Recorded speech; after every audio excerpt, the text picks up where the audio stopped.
little snippy snip with my tiny little embroidery scissors. Boop. Inspiration 4 feet worth of marble. That's all it takes for an art studio. is found everywhere. And it is my house.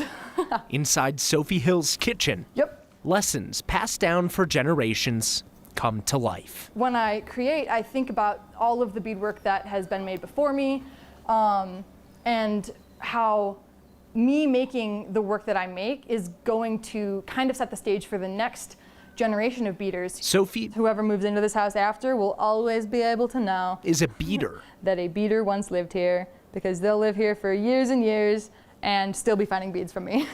A young Indigenous artist committed to keeping her culture alive. Someone taught you, you should pay it forward by teaching someone else. The beads are small, On this hardwood floor, if I drop a bead, it's gone forever. but strung together they create something modern using something old. This was a pouch that belonged to my great-grandfather. Inspiration that's far more powerful when it's shared. And it was also one of the pieces of beadwork that I looked at and used the most when I was first learning how to bead. It evokes for me the kind of like circle of life.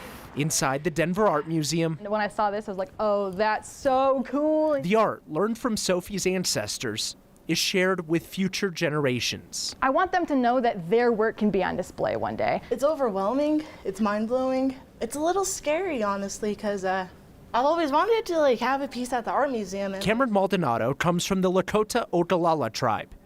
The Indigenous Art Showcase spotlights her heritage. like growing up, I've always just struggled kind of like embracing my Indigenous identity. A struggle she hasn't faced alone. And then we would be belittled and shamed and told that we weren't Native. I did suffer a lot of bullying and a lot of backlash. My goal going into the future is to make it so that there are no more little kids like me who grow up being told that they aren't real or that they're a cryptid or a unicorn. Art has power.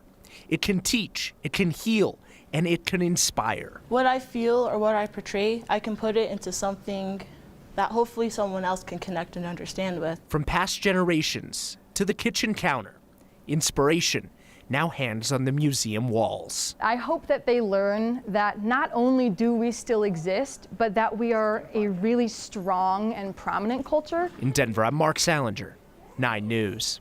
The Denver Art Museum uses the space where this exhibit hangs to rotate exhibits made by artists in the community. They're planning to put out a call for more Indigenous art pieces in the coming months, and they hope more artists are inspired to submit their work.